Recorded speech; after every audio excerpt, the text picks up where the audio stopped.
Bismillah wa salatu wassalamu ala rasulillah wa ala alihi wa sahbihi ajma'in. Before we talk about the change in sequence with Ibrahim alayhi salam, there's two more things I wanted to talk to you about in regards to the book and the wisdom that I didn't talk about in the last session. So I'm going to quickly mention them now. One way you can look at wisdom is actually the way Allah describes wisdom in different places in the Quran. If you take a look at that, you'll see that there's a difference between what you can call laws and on the other side, morals. Laws and morals, or morality, ethics even. Another word for that can be ethics. And the difference is important to understand. A law is something that's very precise. Okay, like fasting begins at this time, ends at this time. That's a law.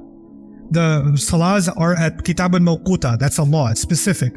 In inheritance, which family member gets how much is a law.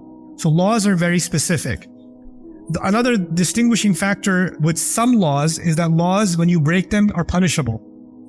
So there are laws that include punishments too, right? Laws, not every law has punishments, but some laws can also have punishments, right? Another important factor about laws you should know is laws deal with extremes. This is also important. In any society, laws deal with extremes. Like, most laws that are written in the books are not written for normal people. They're written for criminals, right? Because the law of, like controlling your speed on the highway, or the laws against stealing, or the laws against robbery, or the laws against murder, or the laws against those kinds of kidnapping and those kinds of things, those laws are not written for normal people. They're written for the most extreme criminal elements of society. So you'll find in the Quran, the laws of the Quran, of course, deal with all of this. They deal with specifics. They also deal with, punishments in some cases. And then they also deal with very extreme situations. So just because you see a law in the Quran doesn't mean that that's meant for everyone. It's meant for very, very extreme situations. The craziest members of society need to have some laws on the book, because you never know what human beings are capable of. You understand? So Allah will say something as obvious as a crude example, but an important example. Allah says, حُرِّمَتْ عَلَيْكُمْ أُمَّهَاتُكُمْ وَبَنَاتُكُمْ وَخَالَاتُكُمْ وَعَمَّاتُكُمْ.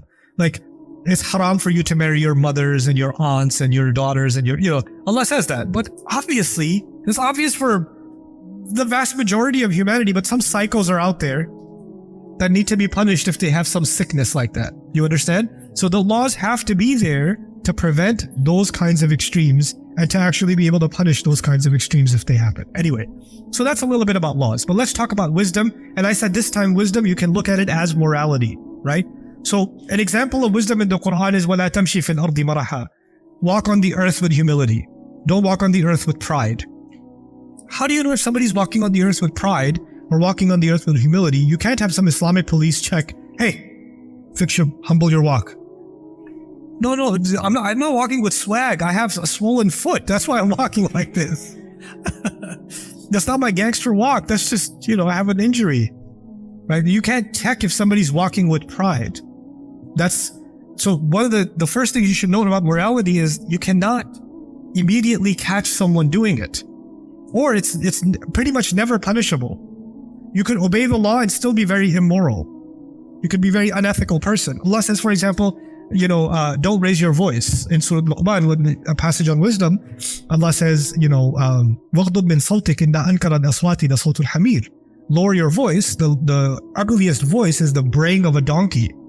The sounds made by a donkey or a mule, right? So, but does that mean that if you raise your voice, you've done something haram? No, you've done something unethical, unwise, but you haven't necessarily done something haram. So now we're learning that as far as our behavior is concerned, Allah expects us to act within the law, and also Allah expects us to act wisely. The problem happens when a lot of people think all Islam is halal and haram. Halal and haram is about the law, but it's not about what? Wisdom. So the only question is this halal? Is this haram? Is this halal? Is this haram? And okay, it's not halal, then it's okay. No. Halal, it may be halal, but it also at the same time may not be what? May not be wise, may not even be moral. That's the other side you gotta check, right? So that's another dimension of it. Like it's a silly example, but like, is it halal to eat peanuts? Yeah, but is it wise for you to eat peanuts if you have a peanut allergy? Probably not. You understand? So there is a distinction between morality and law. So that's one quick thing. The other quick comment in regards to this is about hadith. Because, Imam Shafi'i said that hikmah can refer to the sunnah of the Prophet ﷺ. So I wanted to make a quick comment about humility in understanding hadith. So the thing is, this analogy will help you. If you look inside a door from a keyhole, like a small hole in the door, and you look inside, how much of the room do you see? Very little. But if somebody looks inside the room and sees this much, and then says, now I will describe the entire room to you. Is that a fair, accurate depiction? Or do you have to use a lot of imagination? Okay, now let me ask you another question.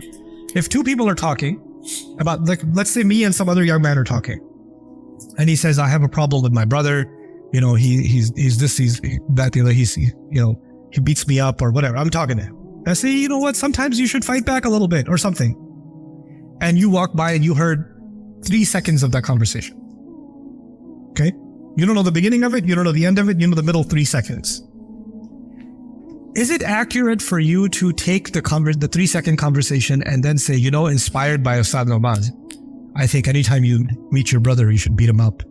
And I have an authentic recording of him saying, fight back with your brother. So throw a punch or two. Would that be fair of you to do? No, because first of all, you're not recognizing that conversations happen sometimes inside a context. And outside of that context, you cannot use them. A doctor and a patient are having a conversation. The doctor says, you need to eat this, this, this. And you need to avoid this, this, and this. Is that specific to the patient? Yeah, but the patient is an influencer. So he goes after the doctor-patient appointment and says, everyone, stop eating this, this, this. And make sure you take this medication every morning. This is authentically based research. Wait, hold on a second.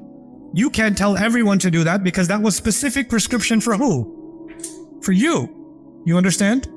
Now let's understand what happens in many ahadith of the Prophet ﷺ. Sometimes the Prophet ﷺ is talking to all of the Muslims, which means everybody's being addressed. Sometimes a specific person comes to the Prophet ﷺ and says, I need help.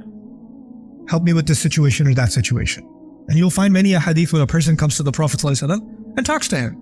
And the Prophet gives him an answer. It's also interesting to note that different people come and say, one of the genres of hadith is, someone comes and says, what's the best thing that I can do? Right? And another person says the same question, what's the best thing that I can do? And another person says, what's the best thing that I can do? And you'll find in these different hadith narrations, there are different answers. It's not the same answer. If that one person who was told, this is the best thing you can do, goes on, by the way, guys, the best thing you all can do is this. And the other guy says, what do you mean? No. The best thing you can do is what the Prophet told me. And the other one comes in, no. You guys are both wrong. The best thing you can do is what the Prophet told me. What do you think is happening when people come to the Prophet ﷺ as opposed to when the Prophet is talking to everyone? Is there a difference? Because when the Prophet is talking to someone who came to him, it is because he's the source of wisdom in the humanity, he's first looking at who am I talking to? What is their situation? What is their background? What is it that this person needs? I'm going to give them a prescription for them. They need this. It is important for us to first understand, is the Prophet saying something sallallahu alaihi wasallam that is meant for everyone, or was that specific to a person? Isn't that important? Now here's another piece of the puzzle. The analogy I gave you is this much, yes? There's a conversation happening and the Prophet ﷺ says something.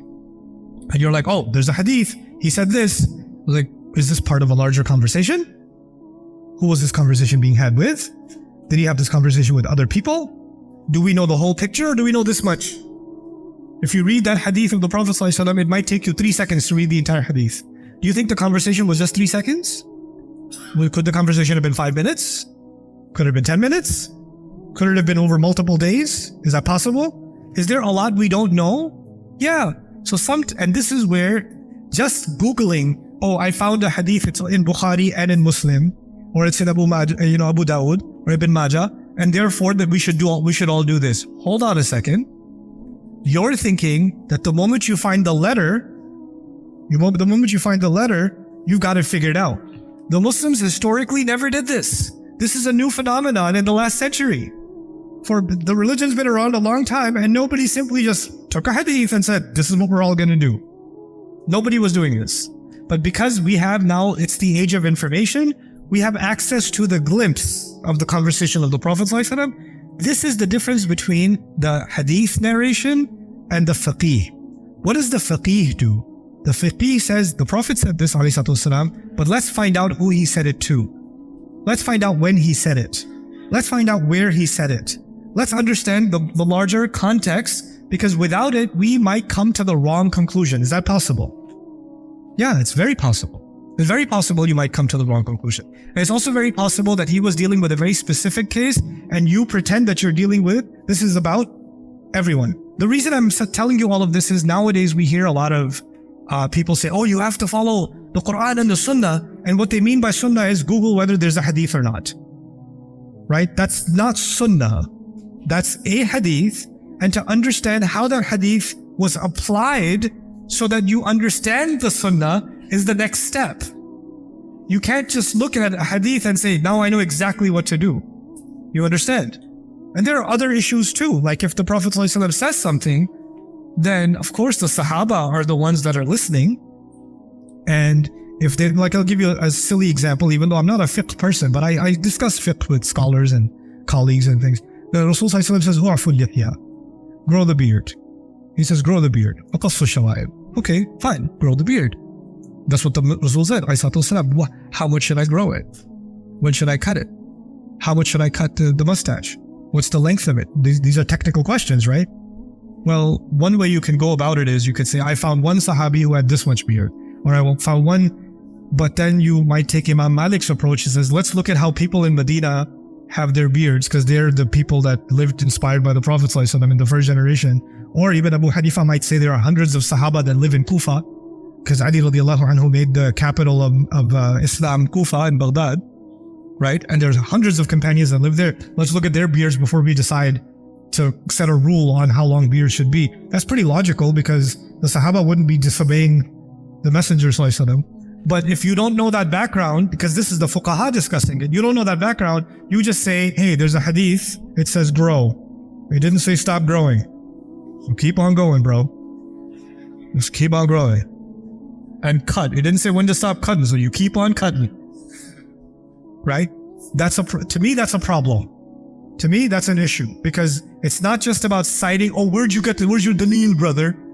The Dalil bros?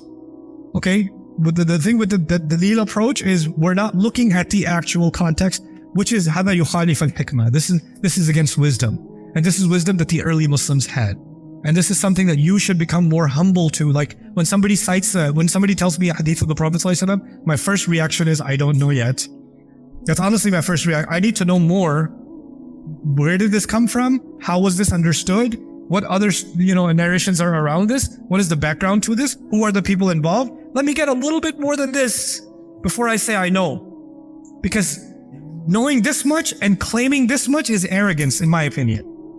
That's just my personal take on what goes against wisdom. Rasul ﷺ was taught the law and he was taught the wisdom. Now let's answer this question about Ibrahim alayhi. Thousands of years ago, Ibrahim alayhi asked the question, he made dua to Allah, this wise dua, send a messenger among my children through Ismail, a messenger. And thousands of years later from the line of Ismail alayhi comes Rasulullah sallallahu alayhi wasallam. On the other side, Ibrahim alayhi had Ishaq.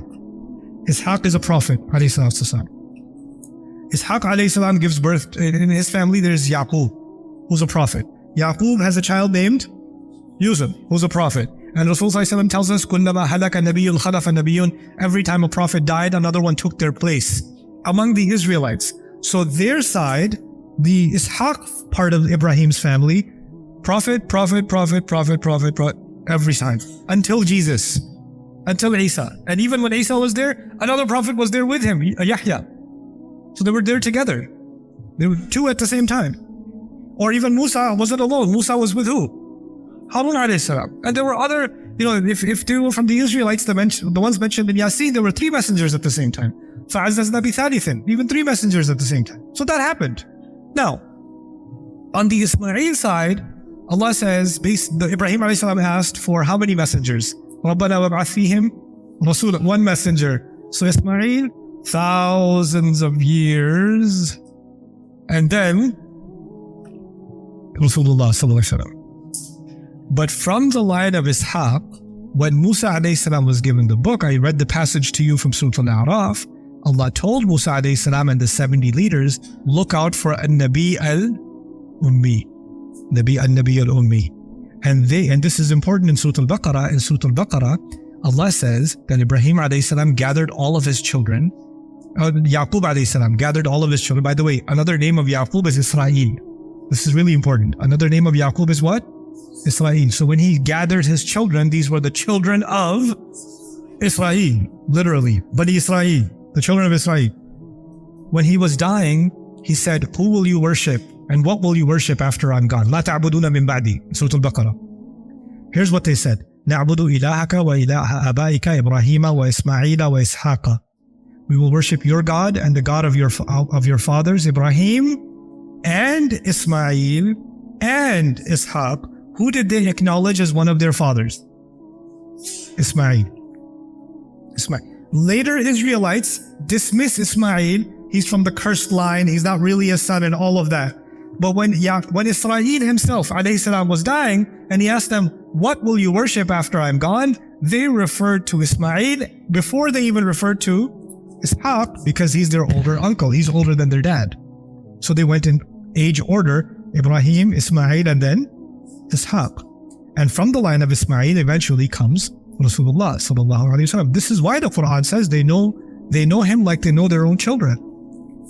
They know him like they know their own children. And they know the Kaaba like they know their own children. Because how can you know Ibrahim alayhi salam and not know the Kaaba? How does that make any sense? And Ismail alayhi salam and Ibrahim alayhi salam built the Kaaba, and after that Ishaq is born. Ishaq is younger. He's born afterwards. How is Ishaq being raised by Ibrahim alayhi salam not learning about the Kaaba? Does that make any sense? The house that Allah made him build after passing all the tests, and Ishaq doesn't know about the Kaaba? That makes no sense. So they know. Now this dua that he was making, he said to Allah, Ya Allah, these children, my child is a prophet, and my other child is, Allah has promised him prophecy on that side. So he's assuming that his children are going to be pure. All they need is, when they hear the ayat of Allah, they'll be ready to act on them. The moment they get exposed to the ayat of Allah, because who is Ibrahim alayhi salam? إِذْ قَالَ لَهُ رَبُّهُ أَسْلِمْ قَالَ أَسْلَمْتُ لِرَبِّ الْعَالَمِينَ. Whenever Allah said to him, surrender, what did he do? He surrendered immediately. And what did he learn from his child? He told his child, إِنِّي أَرَى فِي الْمَنَامِ أَنِّي أَذْبَحُكَ. I see in my dream that I'm slaughtering you. What did his son say? Hold on, Dad. What did his son say? يَفْعَلْ مَا تُؤْمَرْ يَا أَبَتِ افْعَلْ مَا تُؤْمَرْ. Dad, do whatever you're being told. He's exactly like his dad. Whenever he hears the word of Allah, he immediately what? Obeys it. So in his mind, when you hear the ayat of Allah, then you're ready to learn what Allah tells you to do, and you'll do it. يُعَلِّمُهُمُ الْكِتَابَ وَالْحِكْمَةِ. And yes, over time, we should make sure that we remain cleansed. Cleansing was not a prerequisite for obedience in his experience. Because he's got these pure kids. He's got himself, he's pure of heart, and his child is pure of heart. So he makes the dua from the best way he could think from the human perspective. Allah answered his dua. But Allah answered his dua by perfecting his dua. The human being asks to the best of their ability, and Allah takes every element of his prayer and answers it, but perfects it. He says, though you ask for the right things, but I'm going to give you the right order of things that only Allah could have known, and which is يَتْلُو عَلَيْهِمْ آيَاتِنَا كَمَا أَرْسَلْنَا فِيكُمْ رَسُولًا مِنْكُمْ يَتْلُو عَلَيْكُمْ آيَاتِنَا وَيُزَكِّيكُمْ وَيُعَلِّمُكُمُ الْكِتَابَ وَالْحِكْمَةَ. All of these ayat connect with the ayah we're studying. For example, Al-Aziz Al-Hakim in Surah Al-Baqarah connects with Surah Al-Jumu'ah, doesn't it? And then in the next ayah, Allah says, وَيُعَلِّمُكُمْ. In the second ayah, in ayah 151, He ends the ayah by saying, وَيُعَلِّمُكُمْ مَا لَمْ تَكُونُوا تَعْلَمُونَ. He teaches you what you couldn't have known. Well, you couldn't have known because you were ummiyin. And ummiyin is mentioned where? Surah Al-Jumu'ah. This is connecting to that too. And then in the last one, لَقَدْ مَنَّ اللَّهُ عَلَى الْمُؤْمِنِينَ. Allah has done a huge favor to the believers when He appointed a messenger among them. So in Ali Imran, before He mentions these 4 steps, He mentions that Allah has done them a huge favor. Guess what's coming in the next ayah? 2 ayahs later in Surah Al-Baqarah, Surah Al-Jumu'ah. ذَلِكَ فَضْلُ اللَّهِ يُؤْتِيهِ مَن يَشَاءُ. That is the favor of Allah. He gives it to whoever He wants. So Ali Imran, Baqarah 151, Baqarah 129 all tie into Surah Al-Jumu'ah in one way or the other. The ayah that we're learning from. And so we conclude this with وَإِن كَانُوا مِن قَبْلُ لَفِي ضَلَالٍ مُبِينٍ, even though they had been clearly lost. Now, Allah is going to now, in the next ayah, open up the future plan of the Ummah. And that's what I'm really excited to discuss with you guys tomorrow. Inshallah, not only will we finish the first section of the surah tomorrow, we're also going to start section 2 tomorrow. So I'm going to give you an overview of the first section, which is the first 4 ayat of the surah. 2 are done today, 2 will be done tomorrow, inshallah.